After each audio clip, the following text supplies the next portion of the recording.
Ja, Gott zum Gruß, ich darf euch wieder recht herzlich begrüßen, Hulda Offenbauer. Es gibt immer wieder neue Erfindungen. Es gibt sie, göttliche Frequenzen, die Chemtrails auflösen. Oder ist es wieder mal der Engel des Lichts, der Böse, in der Gestalt des Guten? In diesem Video geht es heute um diese sogenannten Minisphärenanlagen, um die heilige Geometrie, um die moderne Esoterik, ja, es gibt ja schon eine moderne jetzt auch, moderne Esoterik, um heilige Symbole. Ist das jetzt alles Verführung? Ist es Wahrheit? Ist es Lüge? Was sagt die Bibel dazu? Das schauen wir uns jetzt gemeinsam an. Es gibt solche sogenannten Minisphärenanlagen, kürzt man ab SHA. Und zwar, das Ganze besteht aus einer Edelstahlschale mit verzinkten Rohren, mit einer Kupferspirale, mit der Blume des Lebens, mit dem Sri Yantra Kristall, eine Pumpe mit 230 Volt, ein Wasserausgleichsbehälter und 4 Resonanten. Das ganze Ding kann man kaufen um 4.395 €. Und das ist göttliche Energie, die die Chemtrails auflöst.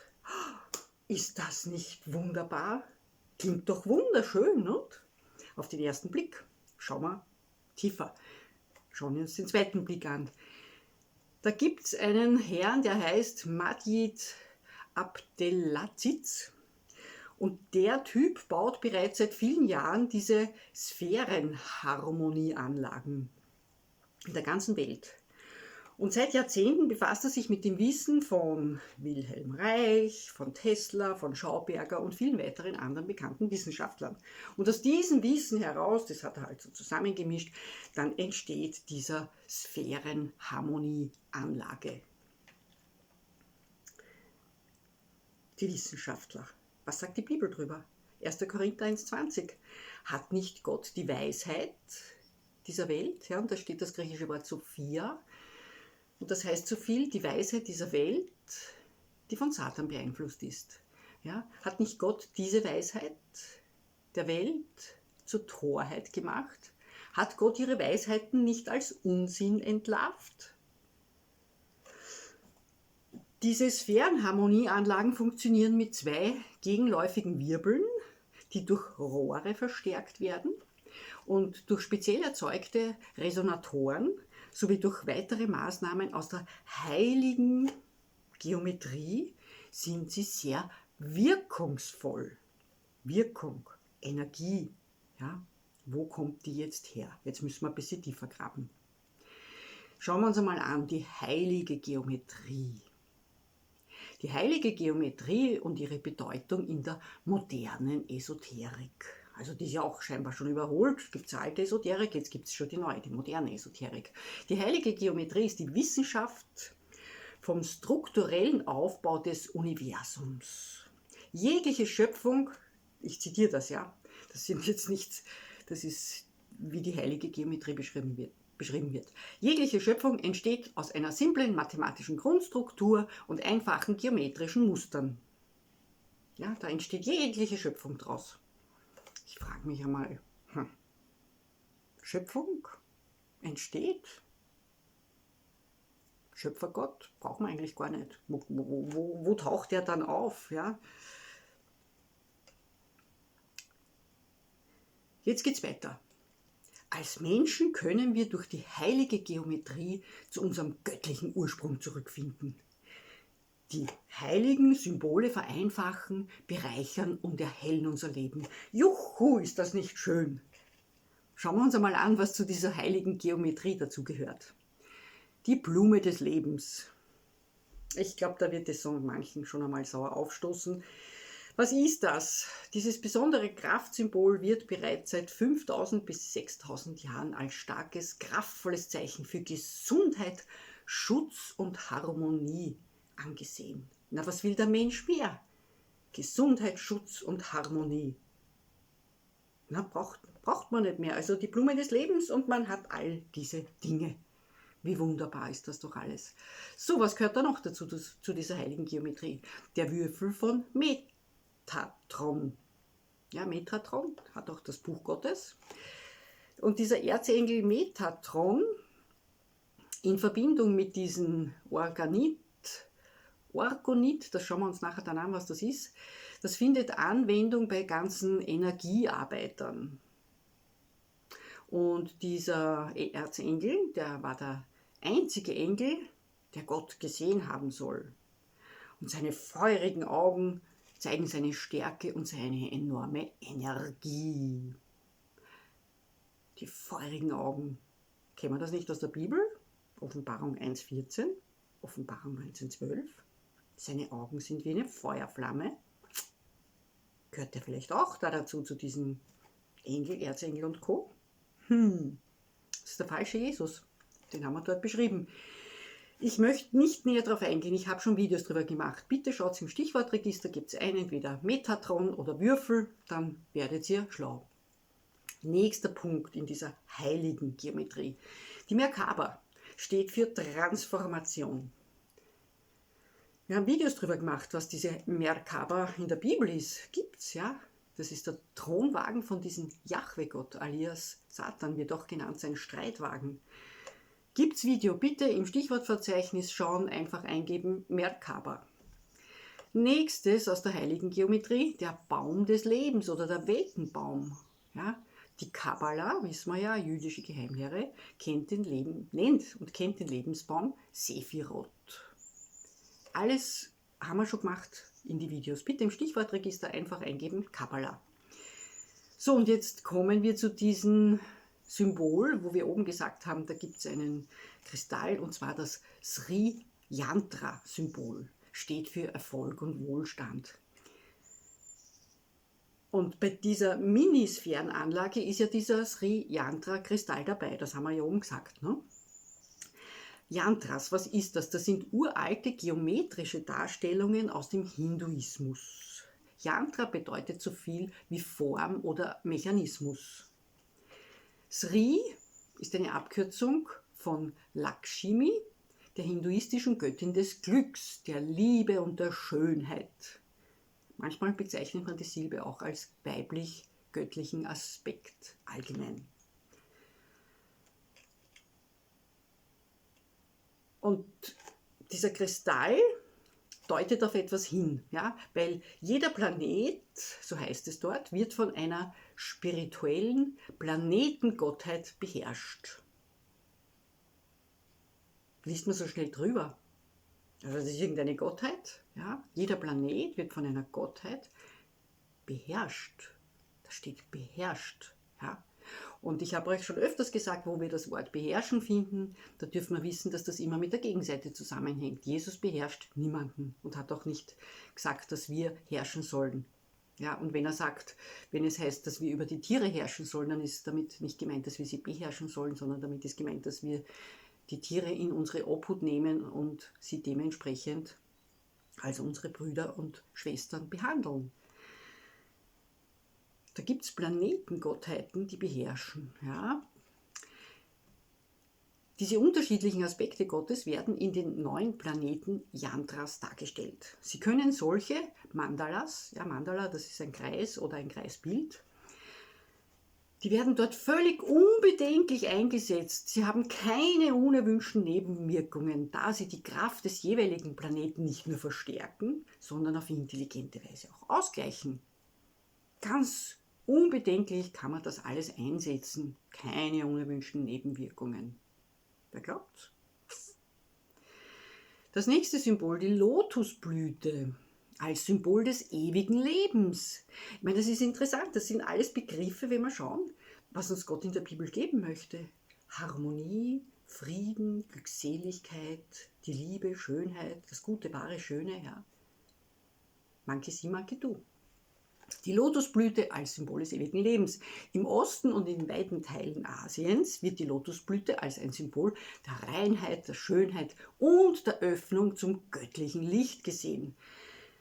Und genauso schlängelt sich wie diese Kundalini, ja, diese Kundalini-Schlange, die Lebenskraft langsam von der Basis über die 7 Hauptchakren bis an die Spitze in das Kronenchakra, und dort entfaltet sie sich schließlich als 1000-jährige, 1000-blättrige Lotus und ist gleichzeitig das Sinnbild für das Verbinden mit der Akasha-Chronik.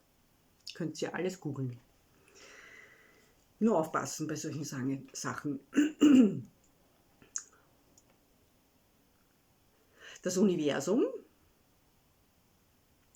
die Verbindung von allem, was ist, macht uns bewusst, dass jedes Atom ein Baustein im Zahnrad des großen Ganzen im Universum ist und dass alles einen Sinn und einen Platz hat und eine eigene Zeitqualität.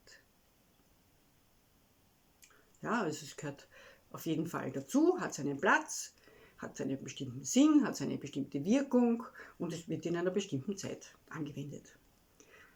Ja, und ich habe da ein Video geschickt bekommen, wo diese Sphärenharmonieanlagen empfohlen werden. Und ich habe dann gefragt, ja, was hältst denn du davon? Und dann habe ich als Antwort bekommen, naja, das sind göttliche Frequenzen, die die Chemtrails auflösen, in trockenen Regionen Regen bewirken und wieder natürliche Wolken und einen glasklaren blauen Himmel wie früher schaffen. Es geht um die Herstellung der natürlichen Energiefelder, die durch die Chemtrails und HAARP zerstört wurden. Die Wüsten werden wieder grün. Und noch vieles mehr. Es ist alles sehr gut und positiv. Wir können mit der göttlichen Energie und Gottes Geist in unsere Schöpferkraft wieder gehen und die Balance wieder herstellen und eine neue Erde erschaffen. Wasser reinigen, Schwingungen erhöhen, so wie die Sternenstädte mit Wasserklang. Denn der Klang ist eine Frequenz und alles ist Licht. Wir können alles umwandeln in das Positive. Wunderbar, auf eine positive Art und Weise im Einklang der Natur. Ja, da schwingt etwas mit und wer wirklich sich mit diesen Dingen beschäftigt hat, weiß genau, was hier mitschwingt. Ich möchte das hier nicht sagen, ich lasse das Zitat hier nur so stehen. Klingt ja alles ganz gut, ne? Gott, Einklang, Natur, zurück. Ja, aber trotzdem taucht da etwas auf, ne? Naja. So, jetzt schauen wir uns an. Back to the roots, wo kommt es her? Wir haben ja oben gesagt, der hat da verschiedene zusammengemixt und hat dann mit diesem Wissen dieses Gerät gebaut. Und da war unter anderem dieser, nicht nur Tesla, sondern auch dieser, Schauberger war auch, und dieser Wilhelm Reich haben wir erwähnt. Und dieser Wilhelm Reich verbindet das vermehrte Auftauchen der UFOs mit einer negativen Veränderung der Atmosphäre. Ja, der Himmel da halt so, heute sind es die Chemtrails. Er gibt alle seine diesbezüglichen Beobachtungen an Regierungsstellen weiter, ohne jedoch Antwort zu erhalten. Ja? Das heißt, er hat da etwas erkannt, ist zur Regierung gegangen, die hat es nicht interessiert und dann hat er weitergearbeitet. Schließlich entwickelt Reich den Cloudbuster zu einer Raumkanone weiter, mit welcher er die durch UFOs verursachten atmosphärischen Veränderungen direkt bekämpfen will. Hierfür versieht er den Cloudbuster mit einem Material, das aus abgeänderten nuklearen Materialien aus dem, und jetzt kommt's, Oranur-Experiment besteht. Er verkündet die Entdeckung des Orgons. So, das ist jetzt unser Begriff, Orgon. Ja, das hat er entdeckt. Einer speziellen biologischen Energie und behauptet, die tiefere Funktion der orgastischen Plasmazuckungen erklären zu können.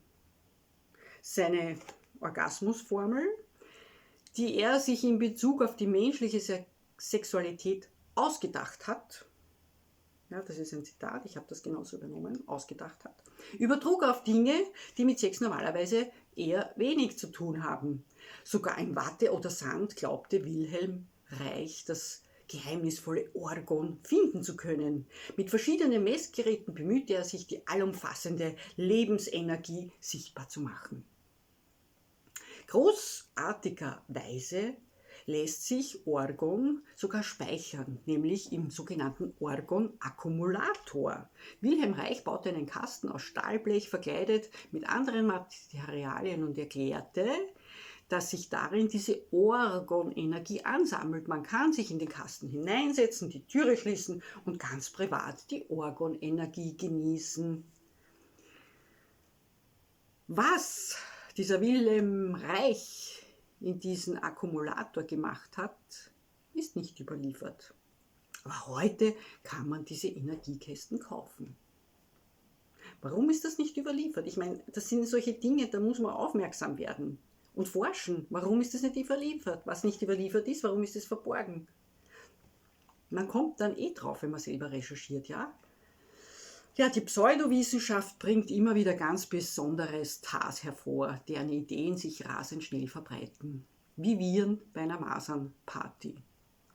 Einer dieser Anwärter für diese Hall of Fame, für diese Ruhmeshalle des weltweiten Unfugs ist dieser Wilhelm Reich, ein österreichischer Energieschwurbler. Er erfand das Orgon, eine Art sexueller Urlebenskraft, mit der sich bis heute eine Menge Geld verdienen lässt. Das sind nicht meine Worte, das ist ein Zitat, wenn man da ein bisschen um und um recherchiert. Ein Orgongenerator kann direkt als Kraftquelle im Alltag genutzt werden. Er kann helfen zu entspannen, Stress abzubauen, er balanciert die Körpersysteme aus, er fördert die Selbstheilungskräfte des Körpers. So schreiben die das, ja? Jetzt kommt eine Frage. Eine Frage, die ich stelle, die ich jetzt direkt an dich stelle. Du, der du dir dieses Video anschaust. Wer hilft dir, dich zu entspannen?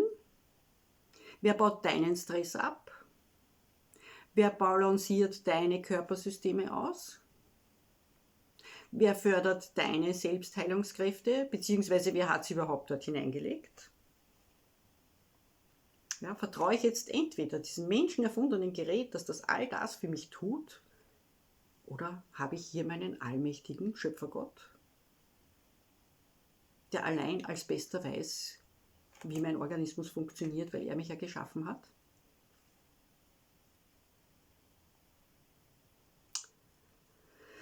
Apostelgeschichte 5, 15, 20. Deshalb urteile ich, man solle die, welche sich von den Nationen zu Gott bekehren, nicht beunruhigen, sondern ihnen schreiben, dass sie sich enthalten sollen von Verunreinigungen der Götzen und von der Unzucht und von Ersticken und Blut. Ja? Es kommen da viele Menschen, die bekehren sich zu Gott. Und es ist wichtig, dass man ihnen sagt, und auch denen, die natürlich schon da sind bei Gott, man soll sich von solchen Verunreinigungen der Götzen ferne halten.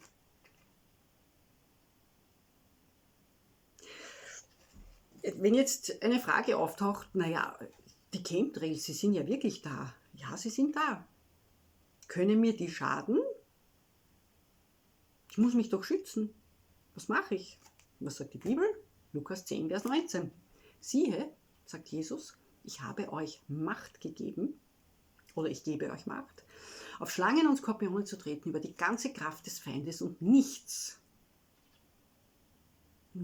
soll euch schaden.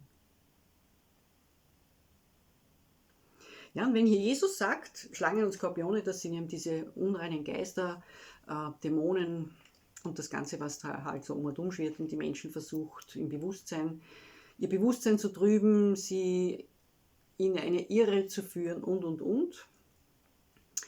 Schreibt er hier weiter über die ganze Kraft des Feindes. Die Kraft des Feindes. Wie wissen wir, unser Feind ist? Ja, wir haben das schon beleuchtet. Ja. Und wir haben das auch beleuchtet. Was ist eigentlich jetzt diese Kraft des Feindes? Das Wolkenwerk, ja, das Wolkenwerk, was Hiob 37 auch sagt, Wolkenwerk und Menschenwerk, da steuert er die ganze Welt, der Steuermann, ja, diese Wolkendecke. Schaut bitte die Videos drüber an. Einfach im Stichwortverzeichnis eingeben, ja, Wolke, Wolkendecke, Wolken, Aufwölken, Zauberei, da kommt dann alles, ja. Ich kann da jetzt wirklich nicht drauf eingehen. Aber das ist da mit drinnen. Über die ganze Kraft. Das kann uns nicht schaden, weil er uns die Macht gibt über diese Dinge. Hoffnung für alle übersetzt es so und Luther, nichts wird euch schaden. Die Neue Genfer übersetzt es so, und nichts wird euch oder der Feind euch im geringsten, in keiner Hinsicht schaden können. Nichts, in keiner Hinsicht. Nicht im geringsten kann uns das schaden. Schaden. Griechisches Wort adikeo heißt Unrecht, Verbrechen, Unrecht tun, verletzen, beschädigen, schaden. Offenbarung 2. 11 sagt, wer ein Ohr hat, der höre, was der Geist den Gemeinden sagt. Wer überwindet, wird keinen Schaden erleiden. Da geht es ums Überwinden. Was soll man denn da jetzt einmal überwinden? Überwinden, das griechische Wort heißt Niko, von dem kommt auch Nike. Ja, wir kennen auch dieses Zeichen Nike auf den Schuhen. Nike war eine griechische Siegesgöttin. Von den Römern wurde sie als Victoria benannt. Und die war da, um große oder sogar scheinbar unüberwindbare Hindernisse zu überwinden. Da braucht man die Götter, ja. Wir haben einen Gott. Wir können das mit dem einen Gott. Wie geht das jetzt? 1. Johannes Kapitel 5, Vers 4. Denn alles, das ist jetzt die Lösung und die Antwort, denn alles, was aus Gott geboren ist, überwindet die Welt. Und das ist der Sieg, der die Welt überwunden hat. Doppelpunkt. Unser Glaube. Noch einmal. Denn alles, was aus Gott geboren ist, überwindet die Welt. Und das ist der Sieg, der die Welt überwunden hat. Unser Glaube. Das heißt, wenn wir aus Gott geboren sind, Wiedergeburt aus Wasser und Geist, sprich Taufe, dann sind wir hineingehoben in etwas, das wir überwinden können. Die ganze Welt. Dass wir siegen können, dass wir den Sieg davontragen können. Ja? Evangelium ist auch eine Siegesbotschaft. Und womit geht das? Mit dem Glauben. Unser Glaube, dein Glaube, mein Glaube, unser Glaube. Ja? Und die Schranken, die uns die Gesellschaft und der Zeitgeist vorgeben, die können überwunden werden. Mit unserem Glauben. Und jetzt taucht natürlich die Frage auf. Glaubst du das? Was hat er damals gesagt, Jesus zu Martha? Glaubst du das? Zuerst hat sie gesagt, ja, ich glaube. Und was hat er dann nachher gesagt? Habe ich dir nicht gesagt, wenn du glauben würdest? Sie hat zwar gesagt, ja, ich glaube, aber im Endeffekt hat sie nicht geglaubt. Ja? Sie hat gezweifelt. Was ist mit denen, die zweifeln? Jakobus 1, Vers 6 bis 8. Wenn jemand bittet, dann soll er im Glauben bitten, ohne irgendetwas zu zweifeln. Denn ein Zweifler gleicht einer Meereswoge, die vom Wind hin und her getrieben wird. Solch ein Mensch denke nicht, dass er etwas von Gott empfangen werde. Ist er auch doch ein wankelmütiger Mann, unbeständig in all seinen Wegen. Und ich kenne viele solche Menschen, die sind wankelmütig, die schnappen da was auf und schnappen da was auf und glauben das dann. Die lassen sich von den Winden hin und her bewegen. Ja, und Wind ist im Griechischen und im Hebräischen heißt auch Geist. Das heißt, hinter all diesen Lehren steckt ein Geist. Ja? Da stecken Geister und wenn wir uns mit solchen Geistern infizieren, dann haben die natürlich Besitzanspruch. Und da kann so ein Mensch beten, was er will. Der wird nichts erhalten. Ja? Sobald ich mich mit diesen Dingen auseinandersetze und in diese Bereiche da hineingehe und das für mich akzeptiere und annehme, bin ich infiziert. Und wie gesagt, wer Sünde tut, ist der Sünde Knecht. Und der wird auch nichts erlangen. Ja, das ist immer dieses Hin- und Hertreiben. Nein, wir haben einen Fokus. Der treibt uns nicht hin und her. Natürlich will uns da was wegziehen und da was wegziehen mit diesen ganzen Lehren, was da jetzt alles auftaucht, auch diese tollen Anlagen jetzt wieder. Ne? Wir haben doch einen Gott, da ist doch alles das, was diese Götter, was diese Steine, was diese Symbole dieser komischen heiligen Geometrie und alles, was das bietet, das haben wir doch alles, das brauchen wir doch alles gar nicht mehr. Und ich glaube, wir sollen wirklich aufpassen, womit wir uns beschäftigen. Mag es am Anfang recht gut ausschauen, aber letztendlich fordert alles seinen Preis. Und der ist hoch. Der Preis ist deine Seele. Und in diesem Sinne wünsche ich euch wie immer Gottes reichsten Segen.